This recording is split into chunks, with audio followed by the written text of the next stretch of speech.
Hi friends, இன்னைக்கு வீடியோவில் ஃப்ளிப்கார்ட்டில் நான் வாங்கின மிரர் கேபினட்டோட அன்பாக்சிங் வீடியோ தான் பார்க்க போகிறோம். அந்த ப்ராடக்ட் எனக்கு எந்த நிலமையில் வந்துச்சு, அப்புறம் அந்த ப்ராடக்ட்டோட ஃபுல் ரிவ்யூ பார்க்கணுன்னா மறக்காமல் வீடியோவை கடைசி வரைக்கும் பாருங்கள். ஆக்சுவலி இந்த மிரர் கேபினட் பார்த்தீங்கன்னா என்னோட பாத்ரூமில் வைக்கிறதுக்காக தான் வாங்கினேன். ஏன்னா திங்ஸ் வைக்கிறதுக்கு எந்த செல்ஃபும் இல்லாமல் இருந்துச்சு. ஸோ திங்ஸும் வைக்கணும், அதே மாதிரி மிரரும் சேர்த்து ஒன்றாவே இருந்தால் நல்லாயிருக்கும்னு நினச்சேன். நான் ஆசைப்பட்ட மாதிரி ஃப்ளிப்கார்ட்டில் எனக்கு அந்த ப்ராடக்ட்டும் கிடச்சிச்சு. ஸோ ஆசையாக அந்த ப்ராடக்ட்டை நான் ஆர்டர் போட்டேன். அதுவும் பட்ஜெட்குள்ளே இருந்துச்சு.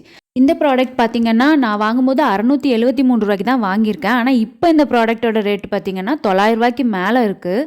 ஸோ ஆசைப்பட்டு வாங்கின ப்ராடக்ட்டு எப்படா ரிசீவ் ஆகும்னு காத்திருந்து 5 நாள் கழித்து எனக்கு அந்த ப்ராடக்ட்டு ரிசீவ் ஆணுச்சு. ஸோ குடும்பமாக சேர்ந்து எல்லாருமே இந்த ப்ராடக்ட்டை ஆசையாக ஓப்பன் பண்ணோம். அப்போ ஓப்பன் பண்ணும் போது தான் எங்களுக்கு பெரிய ஷாக்கு.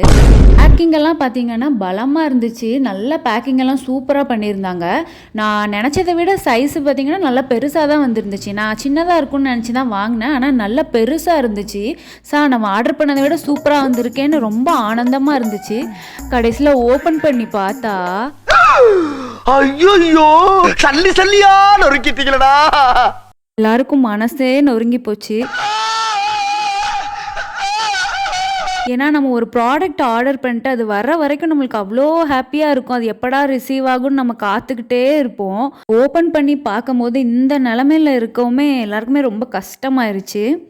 இதில் செல்லர் மேலே எந்த தப்புமே கிடையாது. ஏன்னா அவ்வளோ அழகாக சேஃபாக தான் பேக் பண்ணி கொடுத்துருந்தாங்க. பபிள் ரேப் பண்ணி ரொம்ப சேஃப்டியாக தான் பேக் பண்ணி கொடுத்துருந்தாங்க.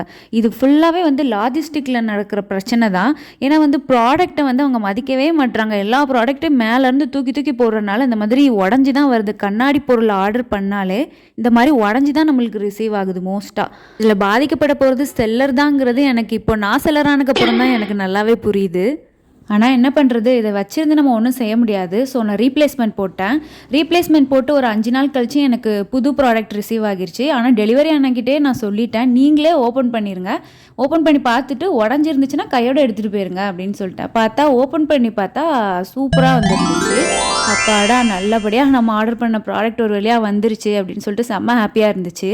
நான் ஆர்டர் பண்ணது பார்த்திங்கன்னா ஒயிட் கலர் தான். ஏன்னா என்னோடய பாத்ரூம்க்கு மேட்ச் ஆகிற மாதிரி இந்த ஒயிட் கலர் தான் சூப்பராக இருந்துச்சு. ஆனால் இதில் இப்போ பிளாக் கலரும் அவைலபிளாக இருக்குது.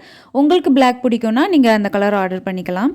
உள்ளே பார்த்திங்கன்னா கண்ணாடி தனியாக இருக்கும். அதுக்கு மேலே 2 ஷெல்ஃப் நம்மளே ஃபிக்ஸ் பண்ணிக்கிற மாதிரி தான் இருக்கும். அதாவது ஒரு கம்பியில் ஒரு ஷெல்ஃபு மேலே வரும், கீழே ஒரு ஷெல்ஃபு ரிமூவபிள் தான். ரெண்டுமே ரிமூவபிள் தான். நம்மளுக்கு தேவைன்னா வச்சுக்கலாம், இல்லைன்னா நம்ம ரிமூவ் பண்ணிக்கலாம். நான் எல்லாத்தையுமே ஃபிக்ஸ் பண்ணி வச்சுட்டேன். அதுக்கப்புறம் அவங்க இதை மதிலில் மாட்டுறதுக்கு ஆணியும் கொடுத்துருந்தாங்க. அதேமாதிரி அந்த ஸ்டிக்கரில் ஒட்டுறாங்கல்ல, ஆணி அடிக்காமல் ஒட்டுறதுன்னு, அதுவும் கொடுத்துருந்தாங்க. ஆனால் தயவு செஞ்சு அதெல்லாம் மாட்டிடாதீங்க. அதெல்லாம் ஒரு வெயிட்டுமே தாங்காது. கண்டிப்பாக கொஞ்சம் நாள் அது உளுந்து உடைய தான் போகுது. அப்புறம் நீங்களும் சல்லியாக அதை நொறுக்க வேண்டியதாக போயிடும். ஸோ கண்டிப்பாக நீங்கள் ஆணி அடிச்சுக்கோங்க. ஏன்னா உள்ள திங்ஸ் எல்லாம் நம்ம நிறைய வைப்போம், அதெல்லாம் வெயிட் தாங்கன்னா ஆணி தான் பெஸ்ட்டு. நான் ஆணி தான் அடித்து மாட்ட போகிறேன். இதை பாத்ரூமில் மாட்டிட்டு எப்படி இருக்குதுன்னு பார்ப்போம்.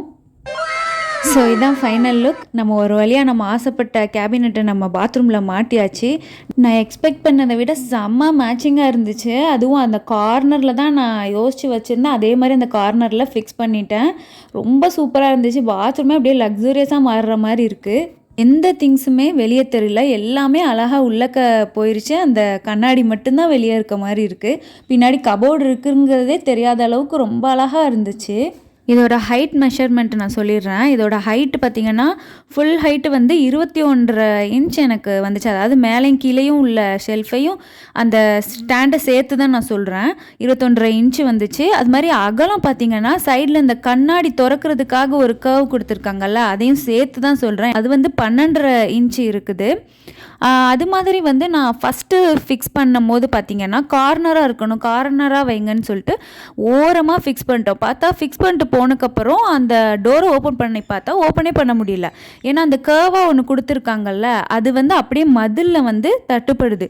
ஸோ நீங்கள் மறக்காமல் ஃபிக்ஸ் பண்ணும் போது அந்த கார்னரை ஒட்டி வச்சிடாமல் கொஞ்சம் கார்னர்லேருந்து ஒரு 1 இன்ச்சு 2 இன்ச்சு கேப்பில் நீங்கள் ஃபிக்ஸ் பண்ணிக்கோங்க. அப்போ தான் உங்களுக்கு டோர் ஈஸியாக திறந்து மூடுறதுக்கு ரொம்ப ஈஸியாக இருக்கும். அப்புறம் இந்த மிரரோட மேலே கொடுத்துருக்காங்கல்ல ஒரு கம்பி கொடுத்து ஒரு ஸ்டாண்ட் இருக்குல்ல, இந்த ஸ்டாண்டில் வந்து நம்ம பாத்ரூம் கிளீனர்ஸு அப்புறம் ஹேண்ட் வாஷு அந்த மாதிரி திங்ஸ்லாம் வச்சுக்கலாம்.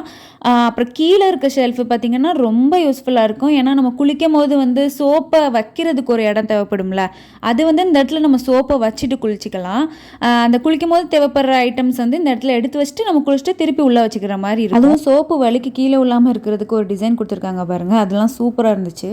இப்போ உள்ளே ஓப்பன் பண்ணி பார்த்தோன்னா டோர் சைட்லேயே பார்த்தீங்கன்னா ப்ரஷ் ஹோல்டர்ஸ் எல்லாமே கொடுத்துருக்காங்க. மொத்தம் 6 ப்ரஷ் வரை நம்ம இதில் சொருவிக்கலாம். ஒரு பேஸ்ட் வைக்கிற இடமும் கொடுத்துருக்காங்க. அதுக்கப்புறம் உள்ளே பார்த்தீங்கன்னா மொத்தம் 4 செல்ஃப் இருக்குது பாருங்கள். இதில் நீட்டமாக இருக்குல்ல, அந்த செல்ஃபில் பார்த்தீங்கன்னா நான் 2 பெரிய ஷாம்புவே வச்சுருக்கேன். 2மே அழகாக ஃபிக்ஸ் ஆகிருக்கு பாருங்கள். அதுக்கப்புறம் பக்கத்தில் கட்டமாக ஒரு ஷெல்ஃபு கொடுத்துருக்காங்கல்ல, அதில் வந்து நான் 2 சோப் கேஸ் வச்சுருக்கேன். 2 சோப் கேஸ் வச்சுமே மேலே இன்னொன்று வைக்கிற அளவுக்கு இடம் இருக்குது. அது சைட்லேயும் கூட இடம் இருக்குது பாருங்கள். அந்த இடத்துல வந்து நீங்கள் கண்டிஷ்னர் அப்புறம் பாய்ஸோட திங்ஸ் ஏதாவது ஷேவிங் ஜெல் அந்த மாதிரி கூட நீங்கள் வச்சுக்கலாம். அதுக்கப்புறம் வந்து மேலே இருக்க செல்ஃபில் பார்த்தீங்கன்னா நான் யூஸ் பண்ணாத புது ப்ரஷ்லாம் வச்சுருக்கேன். அந்த இடத்துல நீங்கள் நாப்கின்ஸ் கூட வச்சுக்கலாம். கேர்ள்ஸ்க்கு வந்து இந்த கேபினெட் வந்து செம்ம யூஸ்ஃபுல்லு. நீங்கள் உள்ளே என்ன ப்ராடக்ட் வச்சுருக்கீங்கன்னே வெளியே தெரியவே செய்யாது. அவ்வளோ அழகாக நீட்டாக சூப்பராக இருக்குது. அப்புறம் மேலே பார்த்தீங்கன்னா 2 ஆணி இருக்குது பார்த்தீங்களா, அந்த 2 ஆணி தான் வந்து நம்ம ஃபிக்ஸ் பண்ணியிருக்க ஆணி. இது வந்து மேலே இருக்க ஸ்டாண்டுக்கு கொஞ்சம் கீழே இறங்கி தான் இருக்குது. ஸோ அதை பார்த்துட்டு நீங்கள் அதுக்கேற்ற மாதிரி தான் ஹைட்டு ஃபிக்ஸ் பண்ணிக்கோங்க. அப்புறம் கீழே உள்ள செல்ஃபில் பார்த்தீங்கன்னா நான் துணி துவைக்கிற லிக்விடு ப்ரஷ்ஷு எல்லாமே வச்சுருக்கேன். இதெல்லாம் வச்சுமே பார்த்தீங்கன்னா இன்னுமே நிறைய ஸ்பேஸ் இருக்குது. ரொம்ப நல்ல ஸ்பேசியஸாக தான் இருக்குது. இதில் ரொம்ப பிடிச்ச விஷயமே என்னென்னா, இவ்வளோ திங்ஸ் உள்ளே இருந்தாலுமே வெளியே ஒன்றுமே தெரியாது. வெளியே வெறும் அந்த கண்ணாடி மட்டும்தான் உங்களுக்கு வெளியே தெரியும். அது ரொம்ப எனக்கு பிடிச்சிருந்தது. அப்புறம் இதோட டோர் கூட பார்த்திங்கன்னா நம்ம ஓப்பன் பண்ணிவிட்டு நம்மளே மூட தேவையில்லை. நம்ம ஓப்பன் பண்ணிவிட்டு விட்டோம்னா அதுவே அழகாக மூடிக்குது. இது எனக்கு ரொம்ப பிடிச்சிருந்துச்சு. அவ்வளோதான் ஃப்ரெண்ட்ஸ், இந்த வீடியோவில் இந்த ப்ராடக்ட் பற்றின ஃபுல் ரிவ்யூவுமே நான் தெளிவாக சொல்லியிருக்கேன். என்னோடய ஹானஸ்ட் ரிவ்யூ தான் நான் சொல்லியிருக்கேன். இந்த ப்ராடக்ட் உங்களுக்கு வேணும்னா நான் லிங்க் கொடுக்குறேன், தேவைன்னா நீங்கள் வாங்கிக்கோங்க. இந்த மாதிரியான அன்பாக்சிங் வீடியோஸ் நிறையவே நம்ம சேனலில் போட்டிருக்கோம். அதோட லிங்க்கும் நான் கீழே கொடுக்குறேன். இந்த மாதிரி வீடியோஸ் பார்க்கணுன்னா மறக்காமல் நம்மளோட சேனலை சப்ஸ்கிரைப் பண்ணுங்கள். பாய். கவனமாக பார்க்கணும். ஒடிஞ்சிருச்சே. அல்லோ இங்க பாரு. அவனுக்கு தள்ளிப்போ தள்ளு, மூஞ்சி தெரியுது. அழகான கண்ணாடி, அழகான கண்ணாடியில ஃபீலிங்கா என்ன ஃபீலிங்?